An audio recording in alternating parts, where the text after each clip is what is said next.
கர்த்தருடைய பரிசுத்தமான பெயருக்கு புகழ் உண்டாவதாக, மகிமை உண்டாவதாக. நீங்கள்லாம் எப்படி இருக்கீங்க? நான் ரொம்ப நல்லா இருக்கேன். இயேசுவை போர்ச்சேவகர்கள் என்ன பண்ணாங்கன்னா, சிலுவையில் மாட்டி விட்டாங்க. 3 ஆணி அடித்து மாட்டி விட்டாங்க. அப்புறம் அவருடைய தலையின் மேலே ஒரு போர்டு வச்சுருந்தாங்க. இவன் யூதருக்கு ராஜாவாகிய இயேசு அப்படின்னு ஒரு போர்டு வச்சுருந்தாங்க. இந்த பக்கம் அந்த பக்கம் 2 திருடர்கள், அவங்களும் சிலுவையில் அறையப்பட்டிருந்தார்கள். அந்த வழியாக போகிறவங்க வரவங்களாம் இயேசுக்கிட்ட பேசினாங்க. என்னங்க பேசினாங்க? நல்ல நல்ல வார்த்தையாக பேசிட்டு போனாங்க. என்ன பேசினாங்க தெரியுமா? தேவாலயத்தை இடித்து போட்டுட்டு 3 நாளையே கட்டிடுவியாமே, நீ தேவனுடைய பையனாக இருந்தால் இறங்கி வந்துட, நாங்கள் நம்புகிறோம் அப்படின்னு ஆளுக்கு ஆள் வாயில் வந்ததெல்லாம் பேசினாங்க. அதே மாதிரி பிரதான ஆசாரியன், சரி சிலுவையில் அரைஞ்சாச்சு, அப்போ கூட அந்த இடத்த விட்டு போகலை. பிரதான ஆசாரியன், வேத பாரகர், மூப்பர், இவங்களாம் அங்கே நின்றுக்கிட்டே கிண்டல் அடிச்சுட்டே இருந்தாங்க. இதே தான் சொன்னாங்க. தேவாலயத்தை உடச்சி போட்டு கட்டுவேனியே, இப்போ கட்டு அப்படின்னு அதையே சொல்லிகிட்டு இருந்தாங்க. அது மட்டும் இல்லை, இந்த பக்கத்தில் 2 பேர் சிலுவை தண்டனை 2 திருடர்கள் வாங்கியிருந்தாங்களே, அவங்களும் இயேசுவை கிண்டல் அடித்தாங்க. இந்த பிரதான ஆசாரியர், வேத பாரகர், மூப்பர்கள்லாம் சொன்னாங்க, எத்தனையோ பேர் இந்த இயேசை காப்பாற்றினாராம், ஆனால் இன்னைக்கு தன்னை தானே காப்பாற்ற முடியவில்லை. அப்படின்னா இஸ்ரவேலின் ராஜாவானால் சிலுவையிலேருந்து இறங்கி வரட்டுமே, அப்பொழுது விசுவாசிப்போம் அப்படிலாம் சொன்னாங்க.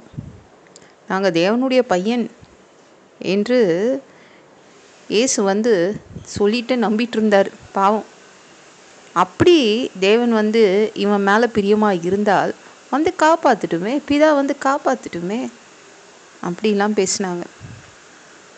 அப்போ 6ஆம் மணி நேரம் முதல் 9ஆம் மணி நேரம் வரைக்கும் பூமி ஃபுல்லாக இருட்டுங்க. அந்த 3 மணி நேரம் பூமி ஃபுல்லாக இருட்டு. அப்போ வாழ்ந்தவங்ககிட்ட கேட்கணும், ஒரு நாடு விடாமல் எல்லா நாட்டிலையும் இருட்டாக தான் இருந்துச்சு. என்னன்னே புரியல, ஃபுல் இருட்டு. அப்போது 9ஆம் மணி நேரத்தில் இயேசு என்ன சொன்னார்னா, ஏலி ஏலி லாமா சபக்தானி அப்படின்னு மிகுந்த சத்தமிட்டு கூப்பிட்டார். அது அராமிக் மொழி. அராமிக் மொழி கலிலேயாவில் பேசுவாங்க, யூதேயாலையும் பேசுவாங்க. இது எருசலேமில் இருக்கு, அவங்களுக்கு தெரியல, புரியல. இவர் ஏலி ஏலி லாமா சபக்தானி அப்படின்னா என்ன அர்த்தம்னா, என் தேவனே ஏன் என்னை கைவிட்டீர் என்று அர்த்தம். தேவன் கைவிட்டுட்டாருங்க சிலுவையில். அவர் எல்லா பாவங்களுக்காகவும் அவர் தொங்கிட்டு இருக்கும்போது தேவன் கைவிட்டுட்டார். அதை தான் இயேசு சொன்னார், என் தேவனே ஏன் என்னை கைவிட்டீர், கைவிட்டுட்டு போயிட்டீங்களே, இப்படி தனியாக நான் தொங்கிட்டு இருக்கேனே அப்படின்னு அவர் சொன்னார். அங்கே நின்றுட்டு இருந்தாங்கள்ல, அவங்க ஏலி ஏலின்னு சொல்லும்போது இவங்களுக்கு அந்த அர்த்தம் தெரியல, அராமிக் மொழி தெரியல, எலியாவை தான் கூப்பிடுறாரு அப்படின்னு அவங்க நினச்சாங்க. அப்போது அங்கே நின்றவனில் ஒரு போர்ச்சேவகன் கடற்காளானை எடுத்து அதை காடியில், திரும்பவும் அந்த கசப்பு கலந்த காடியில் நல்லா தோய்த்து, அவர் ஹைட்டில் இருக்கார், சிலுவையில் இருக்கார், அதனால் ஒரு கொம்பில் அதை கட்டி அவருடைய வாய்க்கு நேராக அதை கொடுத்தான்.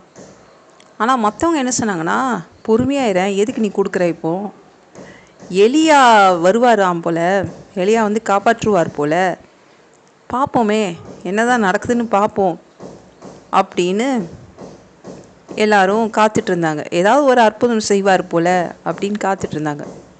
ஆனால் ஏசு என்ன பண்ணார்னா, மகா சத்தமாய் மட்டும் இல்லை, பெரிய சத்தம் போட்டார். சத்தம் போட்டு தன்னுடைய ஆவியை விட்டார். அவரே தன்னுடைய உயிரை விட்டார். ஏன்னா அவருடைய உயிர் போகாது, இவர் விட்டால்தான் அந்த உயிர் போகும். இவர் தன்னுடைய ஆவியை அவரே விட்டார். அப்போ என்ன ஆச்சுன்னா, தேவாலயத்தில் ஒரு ஸ்க்ரீன் தொங்கிட்டு இருந்துச்சு. அது மேலேருந்து கீழே வரைக்கும் 2ஆக கிழிஞ்சிருச்சு. பூமி அதிர்ச்சி வந்துச்சு, எர்த்குவேக் வந்துச்சு, எல்லா மலைகளெல்லாம் பிளந்துருச்சு. நல்லா இருந்த மலைகள்லாம் 2ஆக பொளந்து நின்றுச்சு. கல்லறைகள் திறந்தது. செத்துப்போன அநேக பரிசுத்தவான்கள்லாம் அவங்க உடம்பெல்லாம் எழுந்து சிட்டிக்குள்ளெல்லாம் போய் நடந்து அங்கே இங்கே போயிட்டு இருந்தாங்க. அந்த பரிசுத்தவான்கள் அநேகர் பார்த்தாங்க. அப்போ தான் இவ்வளோ சம்பவங்கள் நடக்கும்போது தான் நூற்றுக்கு அதிபதியும் அவனோடு கூட இயேசுவை காவல் காத்துட்டு இருந்த அத்தனை பேரும், அப்பா இவர் உண்மையிலேயே தேவனுடைய பையன்தான், இவர் சிலுவையிலேருந்து இறங்கி வந்தார் வரல, ஆனாலும் இவர் தேவனுடைய பையன்தான். இப்படி இருட்டாக இருக்குது, 3 மணி நேரம் இருட்டு, எர்த்குவேக் வந்துடுச்சு, கல்லறையில் உள்ளவங்களாம் எழுந்து போயிட்டே இருக்காங்க, என்னன்னே புரியலையே, என்ன நடக்குதுன்னே தெரியலையே, இவர் உண்மையாலே தேவனுடைய குமாரன் தான் அப்படின்னு இந்த நூற்றுக்கு அதிபதி மற்றவங்கெல்லாம் ஒத்துக்கிறாங்க. ஆண்டவர் தேவன் இயற்கை அழிவை அனுப்பி என்னுடைய பையன்தான் அப்படின்னு அந்த டைம் நிரூபித்தார். இயேசு பேச மாட்டார்னு தெரியும் பிதாவுக்கு, ஆனால் இவருடைய பங்கு, இவர் இயற்கை அழிவை கொடுத்து அந்த டைமில் என்னுடைய பையன்தான்னு நிரூபித்தார். இந்த வீடியோ பிடிச்சிருந்துச்சுன்னா மற்றவங்களுக்கும் ஷேர் பண்ண மறக்காதீங்க. கர்த்தர் தாமே உங்களை ஆசீர்வதிப்பாராக.